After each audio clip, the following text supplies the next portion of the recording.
Agora que ela morreu, o dinheiro do seguro é meu e você vai para o asilo. A frieza na voz do meu genro enquanto segurava a apólice de seguro perfurou meu peito. Ele sorria, crente de que tinha cometido o crime perfeito. Meu nome é Marta Oliveira. Tenho 64 anos. Esta é a história de como um homem viu seu mundo desmoronar ao abrir a porta e dar de cara com quem ele jamais esperava ver novamente. As palavras do Fábio cortaram o ar da minha sala como uma lâmina gelada. Eu estava sentada na mesma cadeira onde embalei minha filha quando ela era bebê, onde costurei o vestido do casamento dela, onde rezei todos os dias pedindo que Deus protegesse minha Camila. E ali estava aquele homem, 3 dias depois de eu ter enterrado minha única filha, me dizendo que eu ia ser jogada num asilo como um móvel velho que ninguém quer mais. Meus dedos apertaram o terço que eu segurava no colo. As contas de madeira estavam quentes, gastas de tanto uso. Senti meu estômago revirar, a bile subindo na garganta, mas engoli a seco. Não ia dar a ele o gosto de me ver desabar. Não ali, não naquele momento. O Fábio estava sentado no sofá que meu falecido marido comprou há 20 anos, com as pernas abertas, os papéis espalhados na mesinha de centro, como se aquela casa já fosse dele.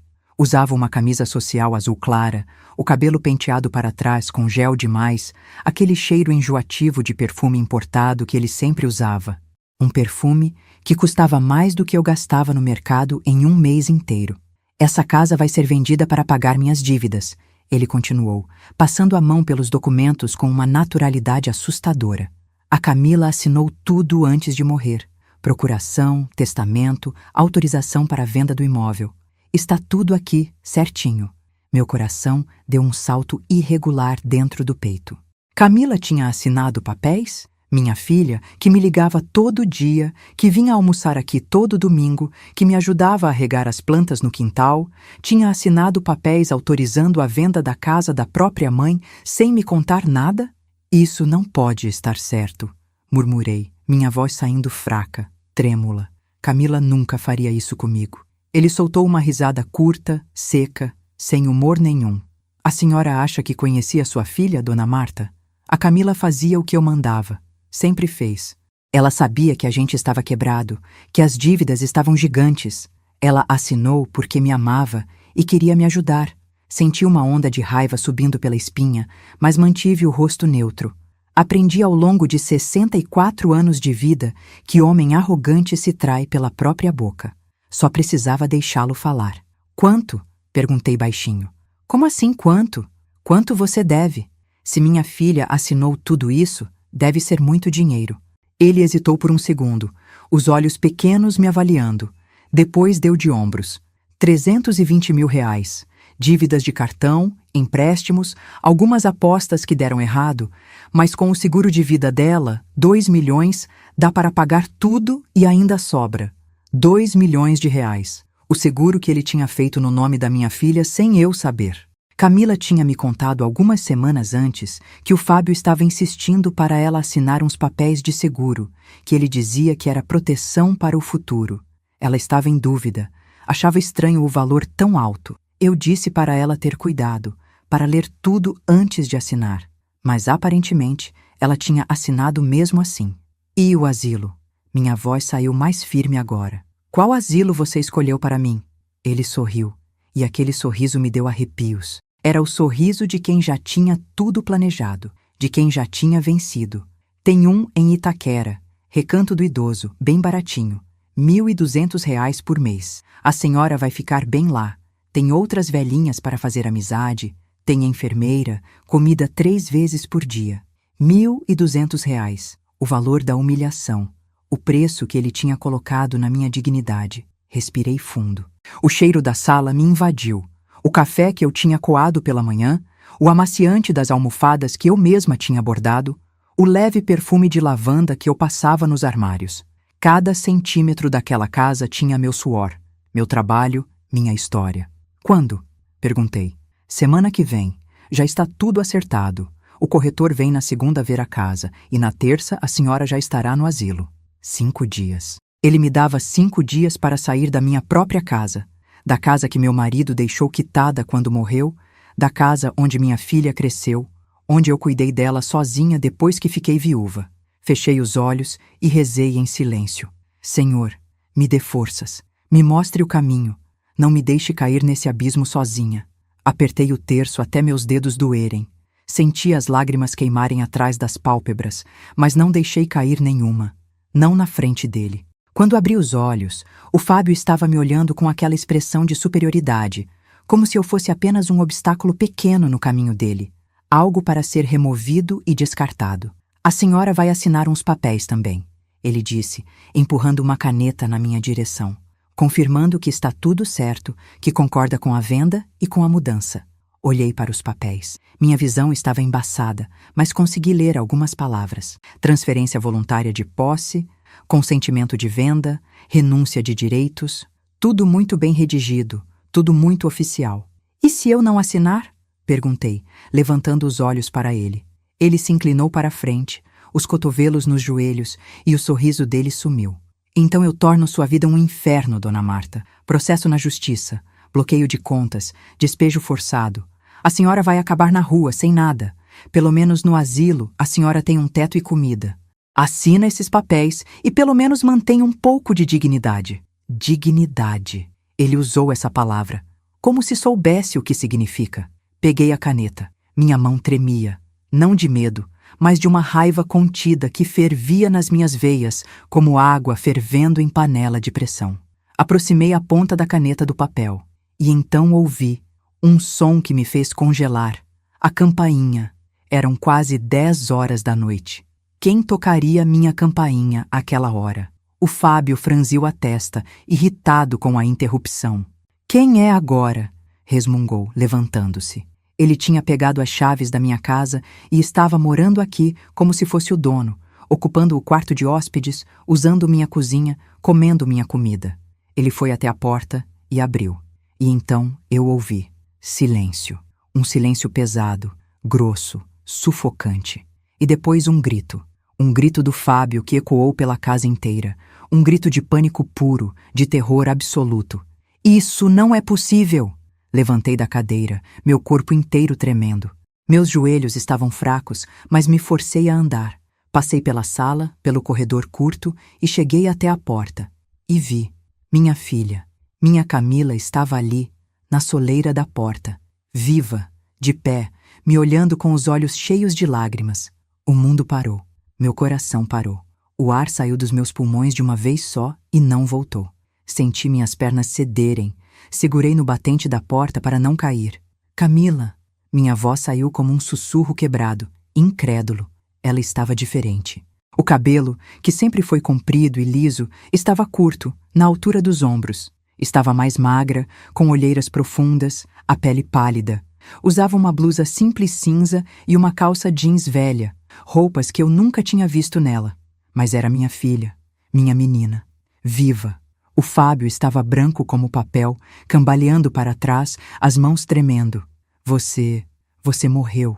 Eu vi o atestado. Eu te enterrei. Isso não pode estar acontecendo. Você está morta! Camila entrou devagar. E atrás dela, eu vi a doutora Luciana Mendes, delegada da Polícia Civil e nossa amiga de longa data. Ela estava de uniforme, com a arma no coldre, e 2 policiais militares estavam atrás dela. Meu coração disparou ainda mais. O que estava acontecendo? Camila olhou para o marido, e nos olhos dela eu vi uma tristeza profunda, uma decepção que partia a alma. Você me enterrou, Fábio? Enterrou quem? Porque eu estou bem viva. Ele estava respirando rápido demais, o rosto vermelho, os olhos arregalados. Não, eu não entendo. O corpo, o caixão. Nunca existiu corpo nenhum, Fábio. A voz da doutora Luciana cortou o ar como um chicote. Nunca existiu acidente. Nunca existiu morte. Tudo foi armação. Armação para pegar você. Minhas pernas finalmente cederam. Caí sentada no sofá, o coração batendo tão forte que achei que ia explodir dentro do meu peito. Não entendia nada. Absolutamente nada. Camila veio até mim, se ajoelhou na minha frente, segurou minhas mãos. As mãos dela estavam geladas, tremendo. Mãe, me perdoa. Me perdoa por tudo isso. Me perdoa por te fazer sofrer assim. Mas eu te enterrei, balbuciei. as lágrimas finalmente caindo, molhando meu rosto. Eu vi o caixão. Eu joguei terra no seu túmulo. Eu rezei na sua sepultura. Eu sei, mãe, eu sei. E eu tive que deixar. Tive que deixar você sofrer para poder te salvar. Me salvar? Me salvar de quê? Ela olhou para trás, para o marido, que estava sendo algemado pelos policiais. Ele não resistiu. Estava em choque demais para isso. Apenas olhava para Camila, como se estivesse vendo um fantasma, de ser assassinada por ele. Antes de eu continuar contando o que aconteceu depois, preciso saber. Vocês acham que eu deveria ter descoberto antes quem ele realmente era? Será que os sinais sempre estiveram lá e eu simplesmente não quis ver? Deixa sua opinião nos comentários. Agora vou contar como foi reconstruir minha vida depois de descobrir que tudo foi mentira. As palavras da minha filha ecoaram na sala como um trovão distante. Ser assassinada. Minha Camila ia ser assassinada pelo próprio marido. Senti o mundo girar ao meu redor. A sala escureceu nas bordas da minha visão.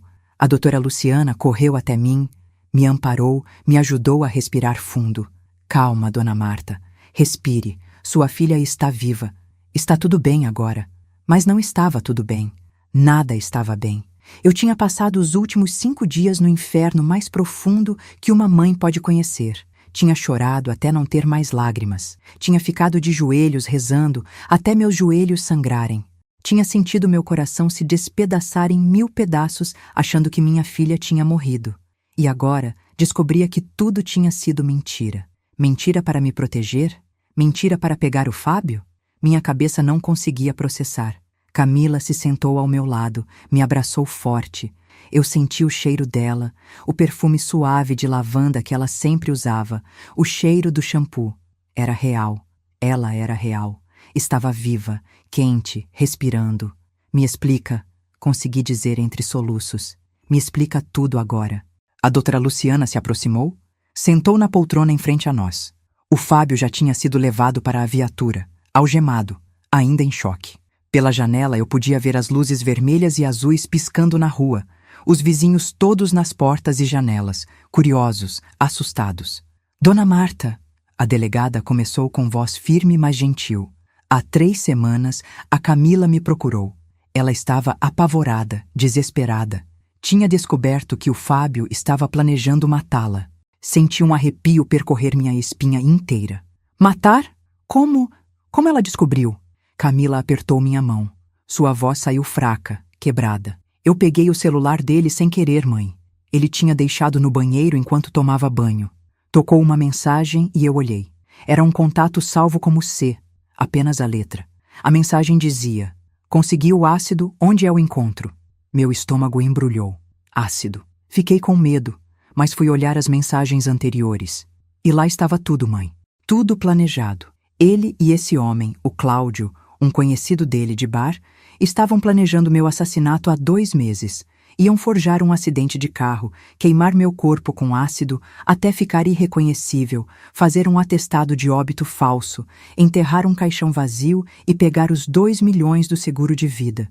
Minha garganta fechou. Não conseguia respirar direito. Minha menina, minha filha única, tinha descoberto que o homem com quem dormia toda noite, o homem que jurou na igreja amar e proteger ela, estava planejando matá-la por dinheiro. Eu tirei foto de tudo no celular dele com o meu celular. Camila continuou, limpando as lágrimas do rosto. Cada mensagem, cada detalhe. Ele tinha até marcado o dia. Seria 3 dias depois. Na volta do trabalho, numa estrada deserta, iam fingir uma colisão, me sequestrar, me matar e queimar o corpo num lugar abandonado. Meu Deus do céu! Murmurei, fazendo o sinal da cruz. Meu Deus do céu! A doutora Luciana continuou. Quando a Camila me procurou, eu soube que tínhamos que agir rápido e de forma inteligente. Não podíamos simplesmente prender o Fábio com base nas mensagens. Um advogado esperto conseguiria alegar que eram brincadeiras, conversas de bar, nada concreto. Precisávamos pegá-lo executando o plano. Então bolamos a armadilha, Camila disse, olhando para mim com olhos arrependidos. A doutora Luciana me colocou numa casa de proteção à testemunha. Eu desapareci, mudei o cabelo, fiquei escondida e deixamos o Fábio pensar que tinha conseguido. O Cláudio, o comparsa dele, Trabalhava como atendente num hospital municipal. A delegada explicou. Ele falsificou o atestado de óbito. Colocou o nome da Camila. Inventou um acidente de carro fictício, carimbou e assinou como se fosse oficial. O Fábio pegou esse atestado e veio te dar a notícia. Fechei os olhos, relembrando aquele dia horrível. Ele tinha chegado aqui de manhã cedo, com o papel na mão, os olhos inchados, fingindo que tinha chorado. Eu tinha acreditado. Acreditei em cada palavra, em cada lágrima falsa. O velório foi uma encenação completa. Camila continuou. O Fábio alugou uma funerária, comprou um caixão fechado, colocou peso dentro para parecer que tinha um corpo, inventou a história de que eu estava muito machucada, que era melhor você não me ver. E você acreditou porque estava em choque, porque estava sofrendo demais para questionar. Lembrei do velório, das flores brancas, do cheiro enjoativo de lírios, do caixão fechado, lacrado, frio. Eu tinha colocado minha mão sobre a madeira, tinha rezado, tinha chorado até minha garganta arder. E estava vazia, não tinha nada ali, nada. E o enterro? Minha voz saiu rouca. Também encenação. Ele contratou um serviço funerário pequeno, de fundo de quintal, gente sem escrúpulo que topou fechar um caixão vazio e enterrar por dinheiro. Senti náusea. Levantei rápido demais. Corri até o banheiro. Vomitei tudo que tinha no estômago. Camila veio atrás de mim, segurou meu cabelo, passou a mão nas minhas costas como eu fazia com ela quando era criança e ficava doente. Quando consegui me recompor, voltamos para a sala. Sentei de novo no sofá, a cabeça latejando, o corpo inteiro pesado. Por que você não me contou? Perguntei, olhando nos olhos da minha filha. Por que deixou eu sofrer assim? Ela começou a chorar de novo. Porque a doutora Luciana disse que tinha que ser real, mãe. Se eu te contasse, você ia agir diferente. O Fábio ia perceber que tinha algo errado. Ele tinha que acreditar que tinha funcionado, que eu estava realmente morta, para se entregar completamente. Colocamos escutas no celular dele, câmeras escondidas aqui na sua casa, a doutora Luciana explicou. Precisávamos que ele se sentisse seguro, vitorioso, para cometer os próximos crimes. E ele cometeu. Tentou sacar o seguro, falsificou documentos de transferência da casa, tentou te coagir a assinar papéis, falou abertamente sobre mandar você para um asilo e ficar com tudo. Cada palavra, cada ação, tudo gravado, tudo documentado. E o Cláudio?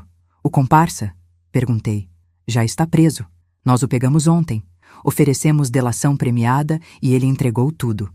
Confessou que falsificou o atestado, que ajudou a planejar o assassinato, que seria cúmplice no esquema.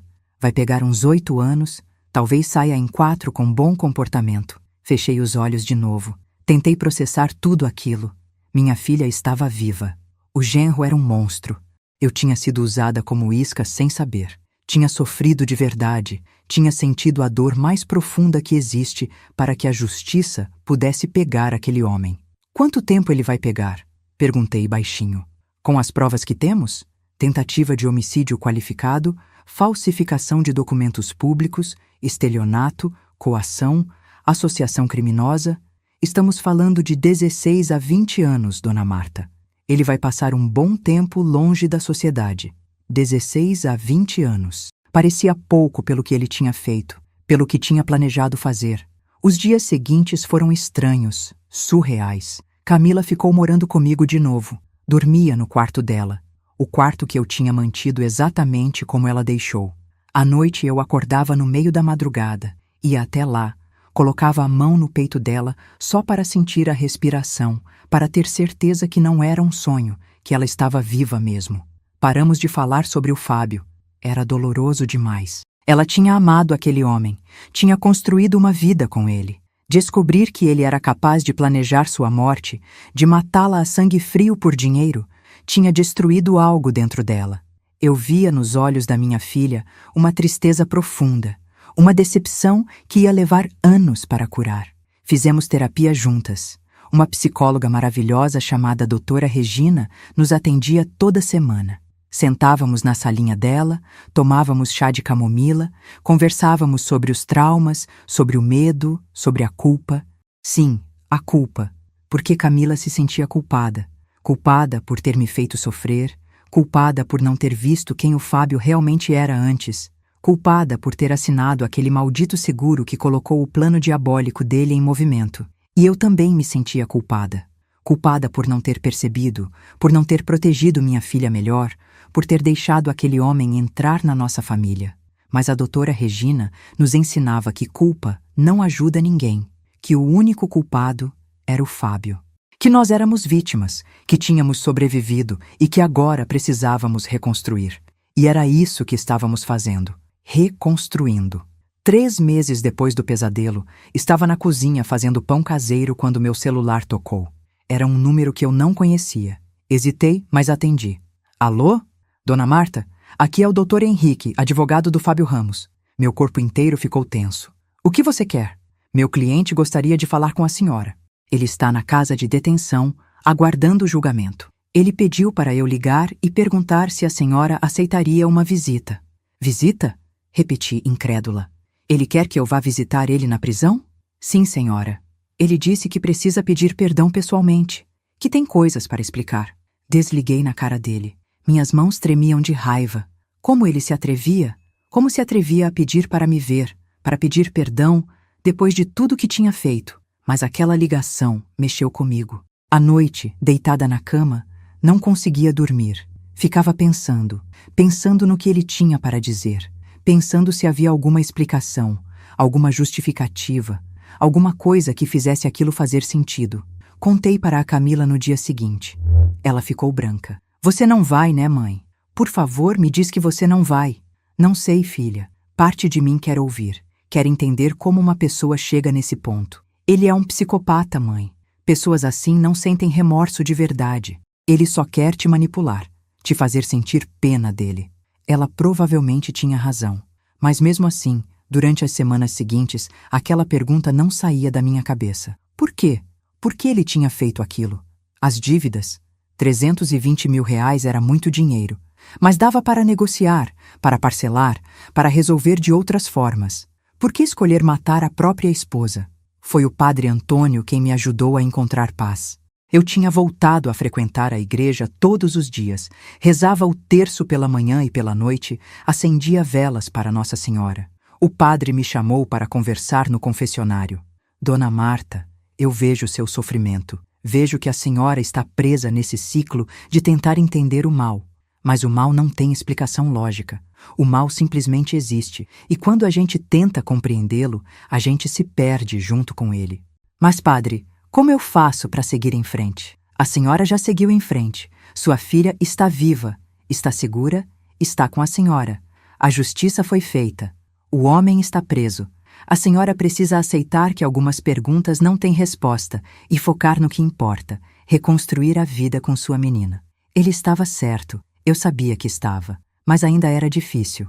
Comecei a me dedicar mais às minhas costuras. Voltei a fazer trabalhos para as vizinhas, bordados em toalhas, barras em calças, ajustes em vestidos. O trabalho manual me acalmava, me dava propósito, e o dinheiro extra ajudava, porque as consultas com a doutora Regina não eram baratas. Camila voltou a dar aulas de inglês. Primeiro em casa, aulas particulares para poucos alunos. Depois conseguiu um emprego numa escola de idiomas perto daqui. Ela estava se reconstruindo devagar, tijolo por tijolo, como uma casa que tinha desabado e agora erguia-se de novo. Aos poucos, voltamos a sorrir, a rir até. Pequenas coisas do dia a dia. Um filme bobo na televisão, uma piada da vizinha, o gato do seu Rogério que sempre vinha mijar no meu canteiro. A vida voltava ao normal, ou pelo menos a um novo normal. Até que numa tarde de sábado, 6 meses depois de tudo, recebi uma carta. Estava dentro do bolso do casaco do carteiro. Ele me entregou com um olhar estranho, de pena. Era do presídio, do Fábio. Camila estava trabalhando. Eu estava sozinha em casa. Sentei na mesa da cozinha. Olhei para o envelope por longos minutos. A letra da frente era dele. Reconheci. Para minha sogra, Dona Marta. Respirei fundo. Abri. A carta tinha 3 páginas, escrita à mão, com aquela letra caprichada dele. Li tudo, do começo ao fim. E quando terminei, rasguei em pedaços pequenos e joguei no lixo. Não havia pedido de perdão real ali. Havia desculpas esfarrapadas, tentativas de justificar o injustificável. Ele dizia que estava desesperado, que as dívidas o sufocavam, que tinha entrado numa espiral de apostas e não conseguia mais sair. Dizia que nunca quis realmente machucar ninguém, que o plano tinha saído do controle, que se arrependia de tudo. Mentiras, todas mentiras. Uma pessoa que se arrepende de verdade não planeja um assassinato por 2 meses, não falsifica documentos, não tenta roubar a casa da sogra, não tenta jogar uma idosa num asilo para ficar com o dinheiro do seguro. Aquela noite, fiz uma oração especial. Agradeci a Deus por ter salvado minha filha, por ter me dado forças para suportar aqueles dias horríveis, por ter colocado a doutora Luciana no nosso caminho. E pedi para que ele me ajudasse a realmente perdoar, não pelo Fábio, mas por mim mesma, para que eu pudesse finalmente deixar aquele peso ir embora. Não sei se consegui perdoar completamente, talvez nunca consiga, mas consegui aceitar. Aceitar que aquilo tinha acontecido, que tinha sido horrível e que agora era hora de viver de novo. A vida tinha finalmente encontrado um ritmo novamente. Camila estava morando sozinha há 2 meses, num apartamento pequeno, mas aconchegante, a 10 minutos da minha casa. Ela vinha almoçar comigo todo domingo, como sempre fez. Preparávamos juntas a comida, conversávamos sobre a semana, assistíamos a alguma novela ou filme. Estava numa quarta-feira de manhã, regando as plantas do quintal, quando seu Rogério, meu vizinho de 72 anos, apareceu na cerca que dividia nossos terrenos. Dona Marta, posso falar com a senhora um minutinho? Claro, seu Rogério. Aconteceu algo? Ele olhou para os lados, como se checasse se alguém estava ouvindo e se aproximou mais. Seu rosto estava sério, preocupado. É sobre aquela época do problema com seu genro. Meu coração apertou. Não gostava de falar sobre aquilo, mas seu Rogério era um homem decente, discreto. Se estava trazendo o assunto de volta, devia ter um bom motivo. O que tem? Eu nunca contei para a senhora porque achei que ia ser doloroso demais, mas eu vi algumas coisas naquela época. Coisas que não faziam sentido. Larguei o regador. Que coisas? Umas 2 semanas antes do suposto acidente da Camila, eu vi o Fábio aqui na sua casa, tarde da noite, com outro homem que eu nunca tinha visto. Eles estavam na garagem conversando baixo, mexendo em uns papéis. Achei estranho, mas pensei que não era da minha conta. Franzi a testa. Outro homem? Você lembra como ele era? Baixo, gordo, com uma barriga saliente. Tinha uma tatuagem no braço, um escorpião ou coisa parecida. Eles ficaram aqui por umas 2 horas. Depois foram embora de carro.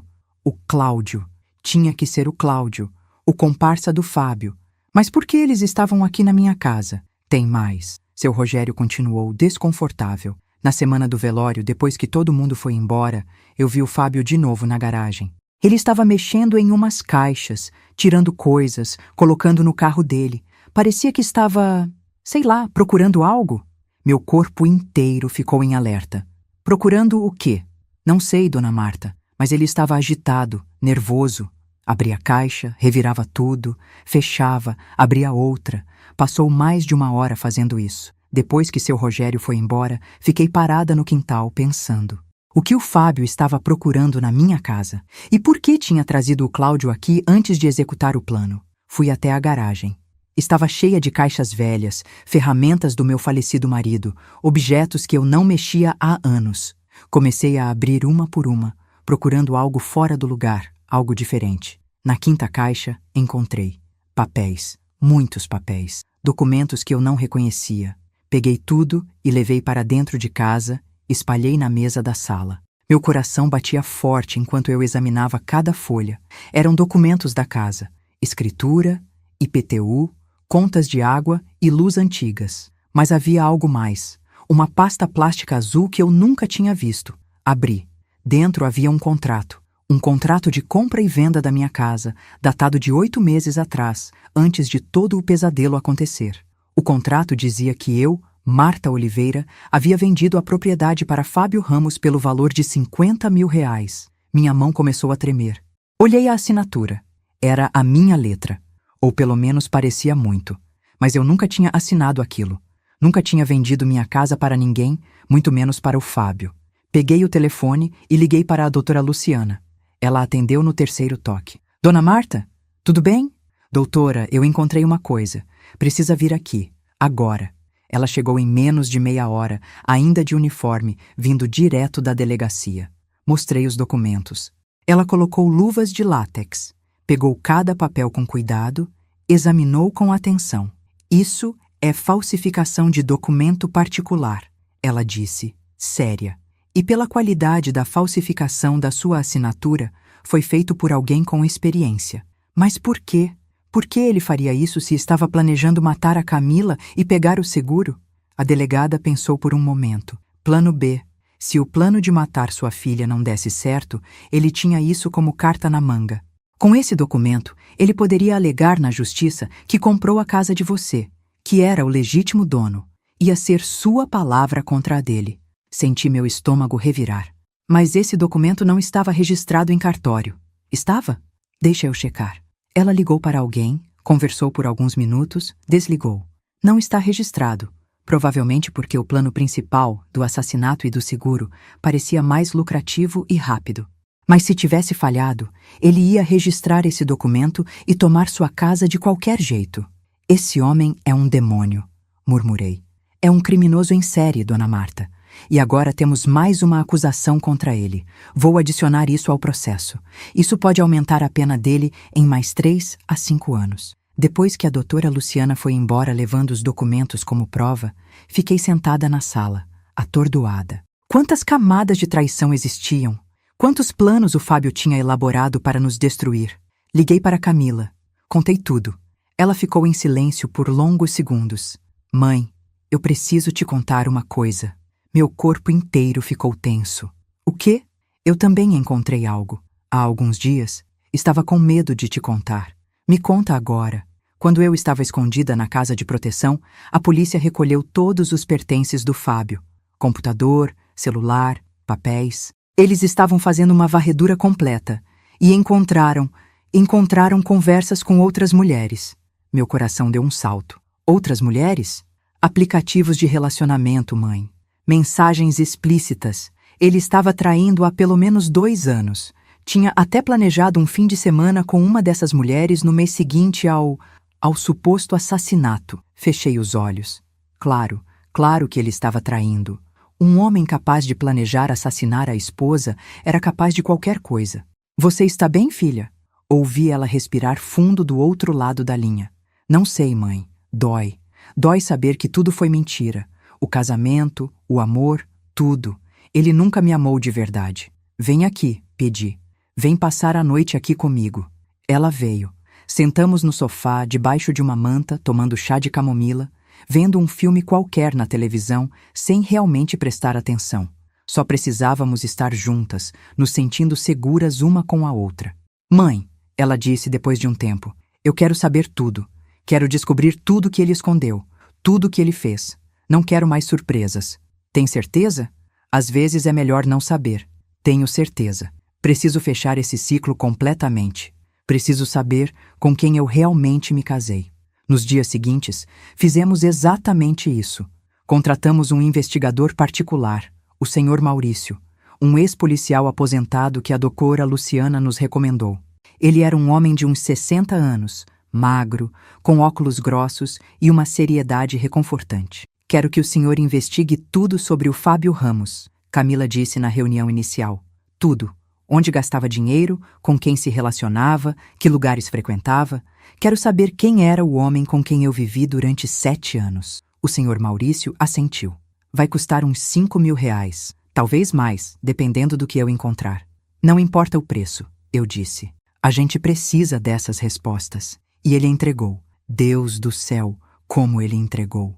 2 semanas depois, estávamos sentadas no escritório dele, um lugar pequeno e apertado numa sala comercial velha no centro da cidade, e ele colocou uma pasta grossa sobre a mesa. Senhoras, preparem-se. O que eu descobri não é bonito. Ele abriu a pasta. Dentro havia fotos, extratos bancários, impressões de conversas, relatórios detalhados. Vamos começar pelas dívidas, ele disse, puxando um papel. O Fábio devia mesmo 320.000 reais, mas não eram apenas dívidas de apostas. Ele tinha empréstimos bancários fraudulentos feitos com documentos falsificados, 3 cartões de crédito no nome de pessoas que nem existem e estava envolvido num esquema de pirâmide financeira que já tinha enganado pelo menos 15 pessoas. Camila ficou pálida. Pirâmide financeira? Sim. Ele prometia investimentos milagrosos, rendimentos de 20% ao mês. Pegava o dinheiro das pessoas e gastava. Clássico esquema Ponzi. Quando a pirâmide desabasse, e ia desabar, ele ia ter mais de $500 mil em dívidas. O seguro de vida da senhora nem ia cobrir tudo. Meu Deus, murmurei. Tem mais. As traições. Ele colocou fotos sobre a mesa. Fotos do Fábio com diferentes mulheres, em restaurantes, em motéis, em bares. Foram pelo menos 7 relacionamentos paralelos nos últimos 3 anos. Algumas duraram meses, outras apenas algumas semanas. Ele gastava dinheiro com presentes, jantares caros, viagens de fim de semana. Camila pegou uma foto. Nela, o Fábio estava abraçado com uma mulher loira, sorrindo. Datada de 5 meses atrás. 5 meses. Quando eles ainda estavam casados, quando ele ainda chegava em casa todo dia e fingia ser um marido dedicado. E a parte mais perturbadora, o senhor Maurício continuou, pegando outro documento, é que essa não era a primeira vez. Como assim? Perguntei. O Fábio Ramos foi casado antes da senhora, Dona Camila, há 15 anos. A primeira esposa se chamava Júlia Cardoso. O casamento durou 2 anos. Camila arregalou os olhos. Ele me disse que nunca tinha sido casado antes. Pois foi. E sabe o que aconteceu? A Júlia morreu, acidente doméstico, caiu da escada de casa e bateu a cabeça. Tinha seguro de vida também. R$200 mil. O Fábio recebeu tudo. O ar saiu dos meus pulmões. Ele matou a primeira esposa? Nunca foi provado. O caso foi arquivado como acidente. Mas é uma coincidência grande demais, não acham? 2 esposas, 2 seguros de vida, 2 mortes planejadas? Camila estava tremendo. Segurei a mão dela. Podemos reabrir o caso da Júlia? Perguntei. Já estou trabalhando nisso com a doutora Luciana. Se conseguirmos provar que ele matou a primeira esposa, estamos falando de prisão perpétua, não apenas 16 anos. Saímos do escritório em choque. Era muito. Era demais. Camila tinha se casado com um assassino, um golpista, um monstro, e tinha escapado por pouco de ser a segunda vítima. Naquela noite, sentadas na minha sala, ela finalmente desabou. Chorou como não chorava desde que tudo tinha começado. Chorou pela ingenuidade, pela confiança traída, pelos anos desperdiçados com aquele homem. Como eu não vi, mãe? Como eu não percebi? Porque ele era bom em mentir, filha. Pessoas assim são especialistas em enganar. Não foi culpa sua. Eu trouxe um assassino para dentro da nossa família. Você trouxe um homem que parecia bom, que sabia exatamente o que dizer, como agir, como conquistar confiança. Você foi vítima, não cúmplice. Mas eu sabia que ia demorar muito tempo para ela realmente acreditar nisso, para ela perdoar a si mesma. 2 semanas depois, recebemos a notícia. A polícia tinha conseguido evidências suficientes para reabrir o caso da Júlia Cardoso. Uma testemunha nova tinha aparecido, uma antiga vizinha que disse ter ouvido uma discussão violenta na noite da morte. Marcas no corpo da Júlia que eram inconsistentes com uma simples queda, e principalmente um padrão de comportamento. 2 casamentos, 2 seguros de vida, 2 mortes convenientes. O Fábio foi indiciado também pela morte da Júlia. Homicídio qualificado. Se condenado, ia pegar mais 25 a 30 anos, além dos 16 que já tinha. Camila e eu fomos chamadas para depor de novo. Sentamos numa sala fria da delegacia. Contamos tudo outra vez, em detalhes. O promotor que cuidava do caso era um homem jovem, de uns 35 anos, chamado Dr. Rafael. Ele tinha olhos inteligentes e uma determinação férrea. Com o que temos agora, ele disse, fechando a pasta, esse homem não vai ver a rua tão cedo. Estamos falando de 40 anos de prisão, no mínimo. Ele vai morrer na cadeia. Senti uma satisfação sombria. Justiça. Finalmente, justiça real. Mas ainda faltava uma última coisa. Uma coisa que eu precisava fazer. O julgamento estava marcado para daqui a 3 semanas. O Dr. Rafael me ligou numa quinta-feira de manhã. Dona Marta, a senhora e sua filha vão precisar testemunhar no tribunal. É um processo longo. Pode ser emocionalmente difícil. Vocês estão preparadas? Estamos, respondi, firme. Queremos olhar nos olhos dele e contar tudo. Perfeito. Vou enviar os detalhes. Mas tem uma coisa que eu preciso te avisar. O quê? O advogado do Fábio está alegando insanidade mental. dizendo que ele teve um surto, que não estava no controle das próprias ações. É uma estratégia desesperada, mas precisamos estar preparados. Insanidade mental. Claro, a última cartada de um homem encurralado. Ele estava lúcido o suficiente para planejar 2 assassinatos, falsificar documentos e montar esquemas de pirâmide financeira. Eu disse, a raiva borbulhando. Isso não é insanidade, é maldade pura. Eu sei, Dona Marta, e é isso que vamos provar no tribunal. Nos dias que antecederam o julgamento, preparei Camila emocionalmente. Sentávamos todas as noites, conversávamos sobre o que ela ia dizer, como ia manter a calma, como ia lidar com ver o Fábio de novo. Mãe, eu tenho medo, ela confessou numa dessas noites. Medo de que ele consiga me manipular de novo, me fazer sentir culpada, me fazer duvidar. Ele não vai conseguir, porque dessa vez você sabe a verdade. E a verdade é mais forte do que qualquer mentira dele. Na noite antes do julgamento, mal consegui dormir. Fiquei olhando para o teto, rezando, pedindo forças. Às 5 da manhã, desisti de tentar dormir e fui fazer café. Camila já estava na cozinha, também acordada. Não conseguiu dormir? Perguntei. Nem um minuto. Tomamos café em silêncio. Depois nos arrumamos. Eu coloquei meu vestido mais sério, preto, simples. Camila usou um conjunto social azul escuro. Queríamos parecer fortes, dignas, respeitáveis. O tribunal era um prédio antigo no centro, com colunas de mármore e tetos altos. Chegamos cedo. O doutor Rafael nos encontrou na entrada, nos guiou até uma sala reservada para testemunhas. Como vocês estão? Ele perguntou. Prontas, Camila respondeu. E pela primeira vez em meses eu vi determinação real nos olhos dela. A audiência começou às 9 horas. Entramos na sala do tribunal. Era maior do que eu imaginava, com bancos de madeira escura, uma tribuna alta onde o juiz se sentaria e uma área cercada onde o réu ficava. E lá estava ele, Fábio Ramos, sentado entre 2 guardas, usando um macacão laranja de presidiário. Ele tinha emagrecido muito.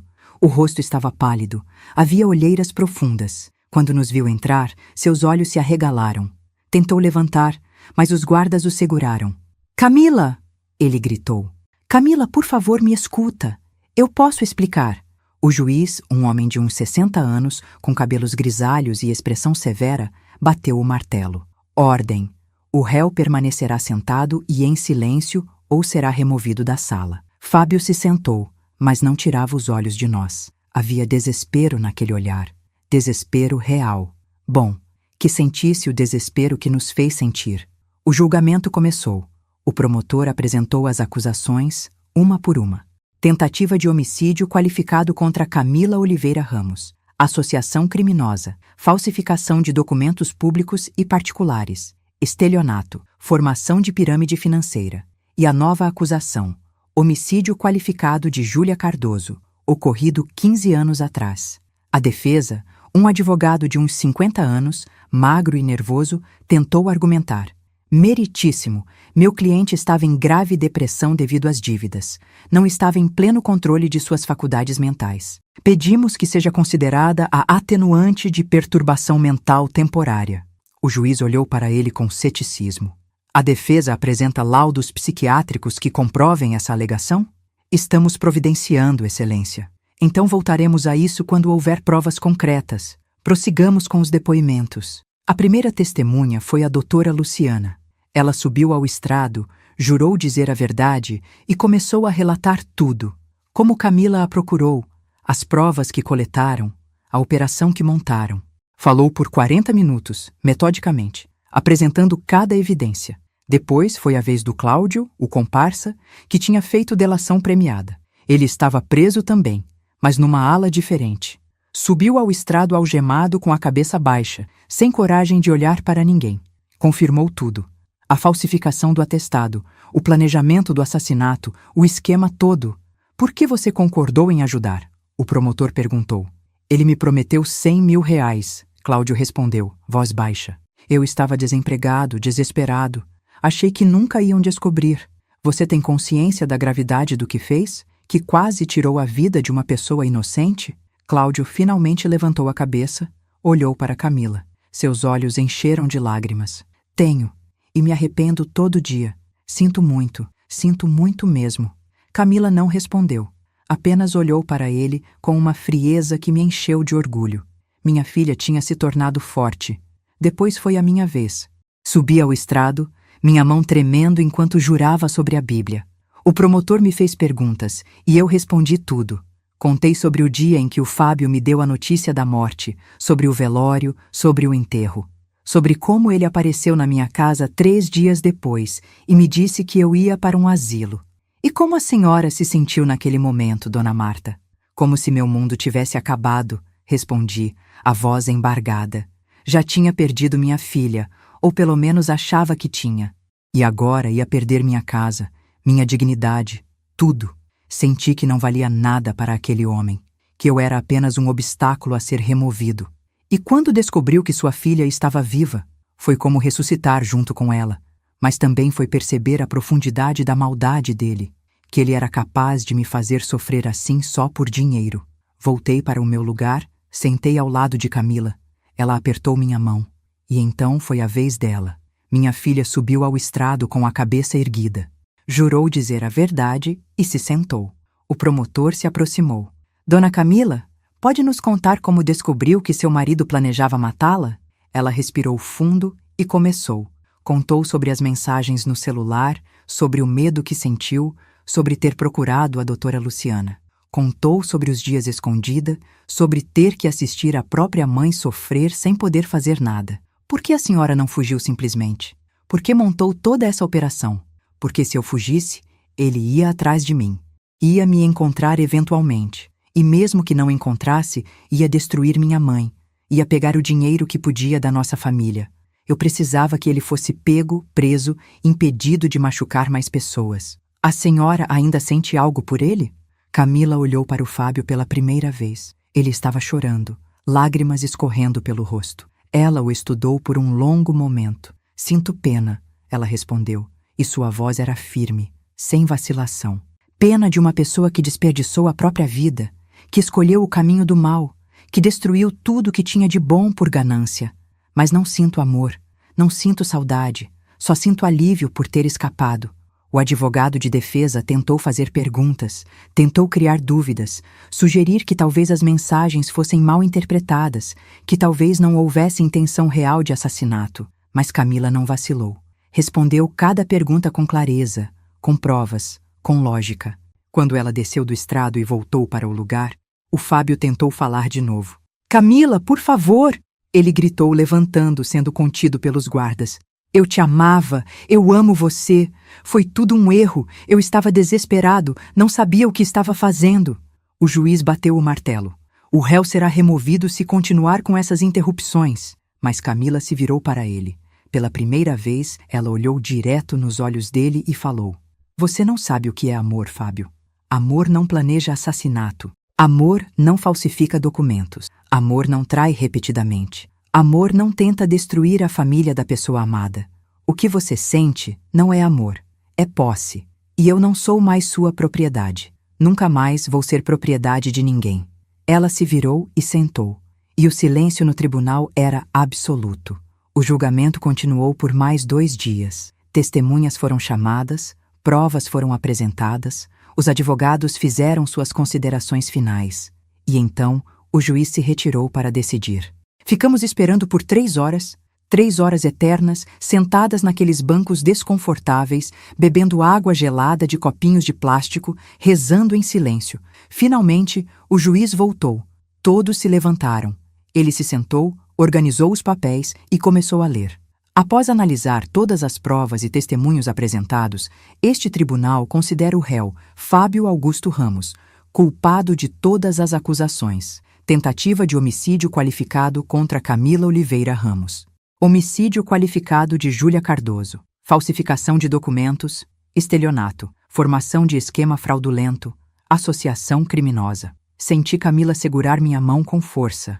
A pena, o juiz continuou, é de 42 anos de reclusão em regime fechado, sem possibilidade de progressão para regime semiaberto pelos primeiros 15 anos. Além disso, o réu deverá ressarcir todas as vítimas do esquema de pirâmide financeira no valor total de R$ 580 mil e pagar indenização por danos morais à família Oliveira no valor de R$ 200 mil. O martelo bateu. Está decidido. Levem o réu. Fábio desabou. Literalmente desabou no chão, soluçando, gritando que era injusto, que ele não merecia aquilo. Os guardas o levantaram e o arrastaram para fora da sala. Camila e eu nos abraçamos. Choramos. Mas dessa vez eram lágrimas de alívio, de justiça, de vitória. Saímos do tribunal para o sol forte do meio-dia.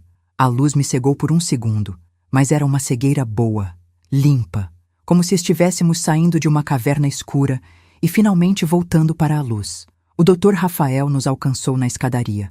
Vocês foram incríveis lá dentro. Fortes, dignas, corajosas.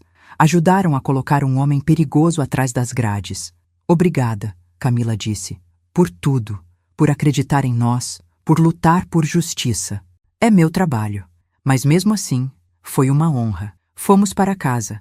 No caminho, paramos numa lanchonete e pedimos sanduíches enormes e milkshakes. Comemos como não comíamos há meses, com apetite de verdade, com prazer. Acabou, mãe, Camila disse, sorrindo pela primeira vez em muito tempo. Um sorriso real que chegava aos olhos. Realmente acabou. Acabou, concordei. E agora começa a nossa vida de novo. Os meses seguintes ao julgamento foram de reconstrução verdadeira. Camila se mudou para um apartamento maior, num bairro tranquilo perto de um parque onde ela ia correr toda manhã.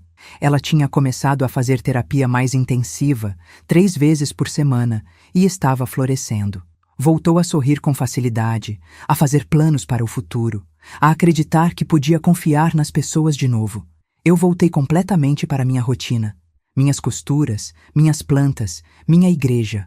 O padre Antônio fazia questão de me cumprimentar todo domingo após a missa, perguntava como estávamos, rezava conosco. A comunidade inteira nos acolheu com um carinho imenso. 2 meses depois do julgamento, recebemos a notificação da indenização. R$ 200 mil.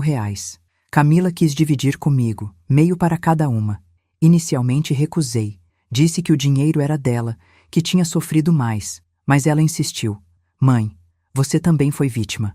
Você também sofreu. Esse dinheiro é nosso. E eu quero que você use para realizar um sonho. Um sonho. Fiquei pensando nisso por dias. Que sonho eu tinha? Aos 64 anos, depois de tudo que tinha passado, o que eu realmente queria? A resposta veio numa tarde de sábado, quando eu estava folheando uma revista na sala. Vi uma propaganda de uma pousada em Campos do Jordão. Montanhas verdes, ar puro, chalés aconchegantes. Meu falecido marido sempre quis me levar para lá, mas nunca tivemos dinheiro sobrando. Vou viajar, decidi. Vou conhecer lugares, vou viver um pouco. E foi o que fiz. Nos meses seguintes, viajei para Campos do Jordão, depois para Curitiba, para Gramado, para Florianópolis. Pequenas viagens de 1 ou 2 semanas, ficando em pousadas simples, mas aconchegantes, comendo comidas locais, conversando com pessoas novas. Camila às vezes ia comigo, outras vezes eu ia sozinha e descobri que estava tudo bem estar sozinha, que solidão não era mais sinônimo de sofrimento, mas de liberdade. Em 1 ano e meio após o julgamento, Camila conheceu alguém. Um professor de literatura da escola onde ela dava aulas, um homem chamado André, de 42 anos, divorciado, pai de um menino de 8. Ela me apresentou a ele num almoço de domingo. Mãe, eu sei que é cedo, mas eu gosto muito dele e queria sua aprovação. Observei o André durante o almoço. A maneira como ele olhava para minha filha, com respeito e admiração genuínos. Como ele perguntava sobre mim, sobre minha vida, sem ser invasivo.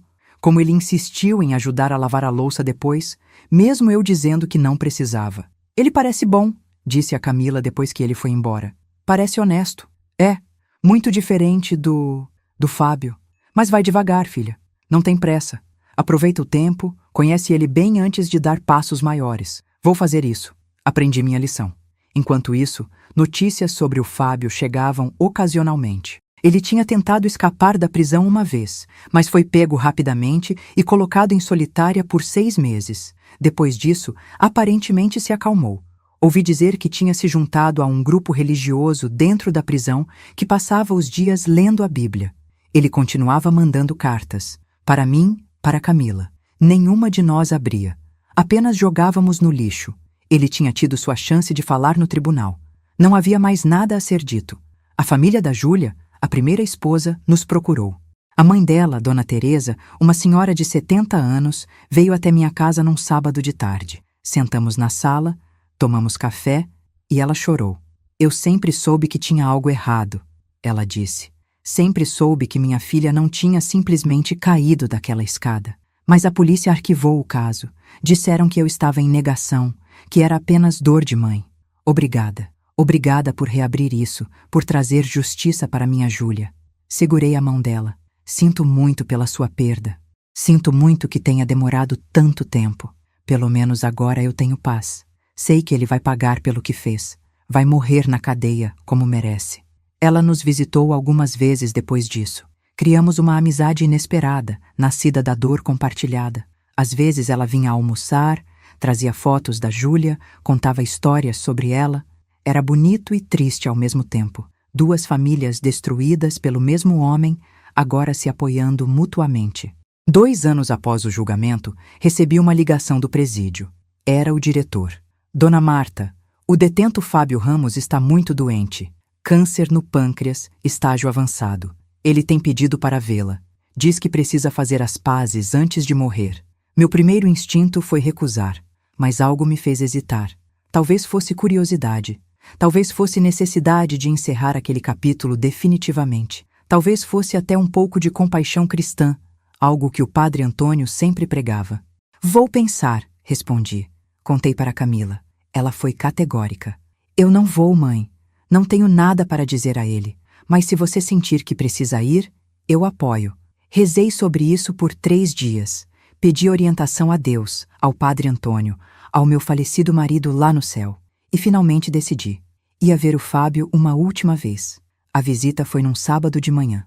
O presídio era um lugar sombrio, com muros altos de concreto cinza, arame farpado por toda parte, guardas armados. Passei por 3 revistas de segurança antes de ser levada à enfermaria. Ele estava numa cama estreita de metal, conectado a soros e máquinas. Tinha emagrecido ainda mais. A pele estava amarelada, os olhos fundos. Quase não o reconheci. Parecia ter envelhecido 20 anos. Quando me viu entrar, tentou se sentar, mas não tinha forças. Dona Marta. Sua voz saiu fraca, rouca. A senhora veio. Sentei numa cadeira ao lado da cama, mantendo distância. Vim porque disseram que você está morrendo. E porque eu preciso de respostas. Ele fechou os olhos. Eu sei que não tenho direito de pedir nada. Sei que fui um monstro. Mas preciso que a senhora saiba. Preciso que entenda. Entender o quê? Por que você planejou matar minha filha? Por que matou sua primeira esposa? Por que quis me jogar num asilo e roubar minha casa? Ele começou a chorar. Lágrimas escorriam pelo rosto amarelado. Ganância, fraqueza, medo. Eu estava afundado em dívidas, afundado em mentiras, e cada vez que tentava sair, afundava mais. Pensei que o dinheiro do seguro resolveria tudo. Pensei que se eu eliminasse os obstáculos, minha vida melhoraria. Obstáculos. Você chamou minha filha de obstáculo. Eu sei como soa. Eu sei o quão terrível é. E eu carrego isso todo dia, Dona Marta. Todo santo dia aqui nesse inferno eu penso no que fiz, no que destruí. A Júlia, ela era boa comigo. A Camila também. E eu joguei tudo fora. Por dinheiro, por ganância, por egoísmo, por covardia. Ele abriu os olhos, me olhou com uma intensidade doentia. Eu não espero perdão. Sei que não mereço, mas preciso que a senhora saiba que me arrependo. De verdade. Se eu pudesse voltar no tempo... Mas não pode! Cortei, minha voz firme. Não pode voltar e não pode desfazer. A Júlia está morta. Minha filha teve que fingir a própria morte e passar meses escondida com medo. Eu passei pelos dias mais horríveis da minha vida achando que tinha perdido minha única filha. Seu arrependimento não muda nada disso. Ele baixou a cabeça. Eu sei. Ficamos em silêncio por um longo tempo. Eu o observava. Aquele homem destruído, morrendo numa cama de prisão, sozinho, odiado. Parte de mim sentia pena. Uma parte muito pequena. O resto sentia justiça. A senhora vai me perdoar? Ele perguntou finalmente, a voz quase um sussurro. Respirei fundo. Não sei se consigo, Fábio. Não sei se algum dia vou conseguir. Mas vou tentar não te odiar. Vou tentar deixar esse peso ir embora. Não por você, mas por mim. Porque carregar ódio só machuca quem carrega. É mais do que eu mereço. É. Levantei para ir embora. Na porta, me virei uma última vez. Você tem família? Alguém que se importa? Ele balançou a cabeça. Ninguém. Meus pais morreram há anos. Não tenho irmãos. Nenhuma das mulheres com quem me relacionei quis saber de mim depois que fui preso. Vou morrer sozinho. Você plantou solidão e está colhendo solidão, respondi. É o que acontece quando você trata as pessoas como moedas para serem gastas. Saí sem olhar para trás. No caminho de volta para casa, parei na igreja. Acendi 2 velas, uma para a Júlia, outra para todas as pessoas que o Fábio tinha machucado. Rezei por elas. E rezei por ele também, pedindo que Deus tivesse misericórdia da alma dele, porque eu não sabia se conseguia ter. O Fábio morreu 3 semanas depois. Não fui ao enterro. Camila também não. Soubemos depois que apenas 2 presos que tinham se tornado amigos dele no grupo religioso compareceram.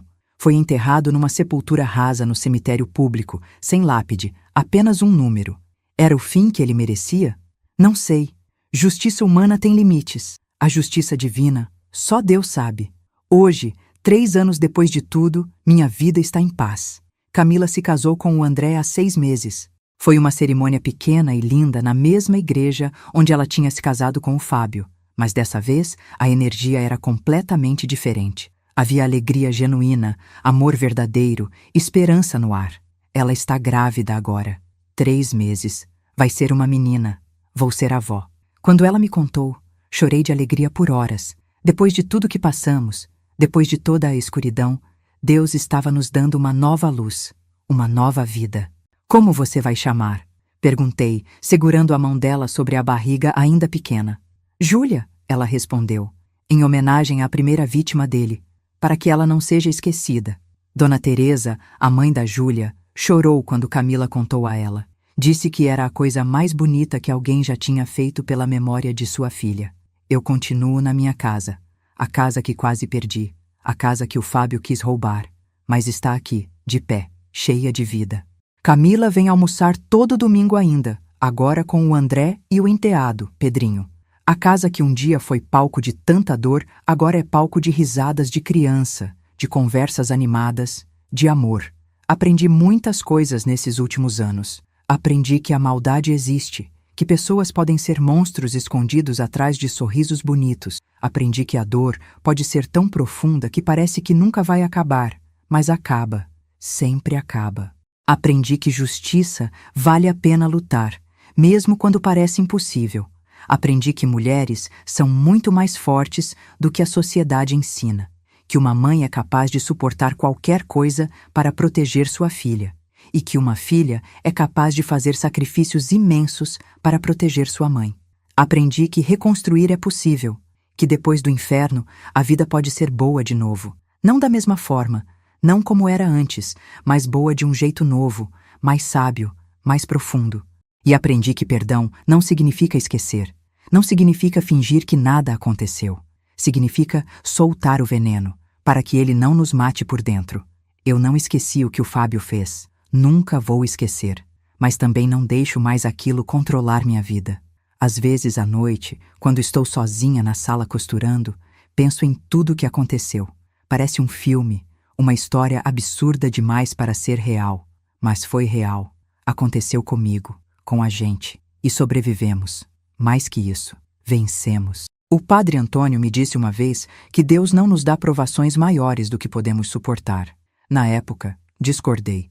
Achei que aquilo era grande demais, pesado demais, mas agora entendo. Éramos fortes o suficiente, só não sabíamos. Minha filha está viva, está feliz, está construindo uma família com um homem bom, e eu estou aqui, saudável, em paz, esperando minha netinha nascer. Vou ensinar a ela a ser forte. Vou contar a história da avó Júlia, que nunca conheceu, mas cujo nome carrega. Vou ensinar que mulheres não são frágeis, não são vítimas eternas. Somos sobreviventes, somos guerreiras, e vou ensinar que dignidade não se vende, não se troca, não se negocia. Dignidade vale mais do que qualquer mansão, qualquer carro importado, qualquer quantia de dinheiro. A dignidade é o que sobra quando tudo desmorona. É a única coisa que ninguém pode tirar de você, a menos que você entregue. E eu nunca entreguei. Mesmo nos momentos mais escuros, quando achei que ia desmoronar, quando o chão sumiu debaixo dos meus pés, eu segurei firme na minha dignidade. E foi isso que me salvou. Essa é minha história. A história de uma mulher comum que passou por situações extraordinárias e saiu do outro lado não quebrada, mas mais forte. É uma história de dor, sim, mas principalmente é uma história de força, de justiça, de amor entre mãe e filha.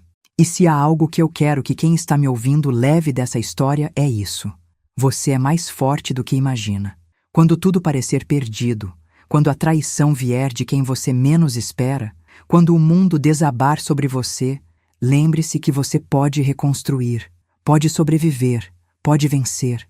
Nunca deixe ninguém roubar sua dignidade. Nunca deixe ninguém te fazer sentir pequena, invisível, descartável. Você vale mais do que isso. Sempre valeu. E quando a luta parecer impossível, quando você estiver de joelhos no chão sem forças para continuar, levante, respire fundo, reze se você acredita, peça ajuda, mas levante, porque a vida continua depois da tempestade, e às vezes o sol que vem depois é ainda mais bonito. Se você chegou até aqui, obrigada por ouvir minha história. Se ela te tocou de alguma forma, compartilhe com alguém que precise ouvir que é possível sobreviver à traição, à dor, ao desespero. Deixe seu comentário contando o que você achou e se inscreva no canal para mais histórias reais de pessoas reais que enfrentaram o impossível e venceram. A próxima história está esperando por você na tela. Até lá, cuide-se. E lembre-se sempre, você é mais forte do que imagina.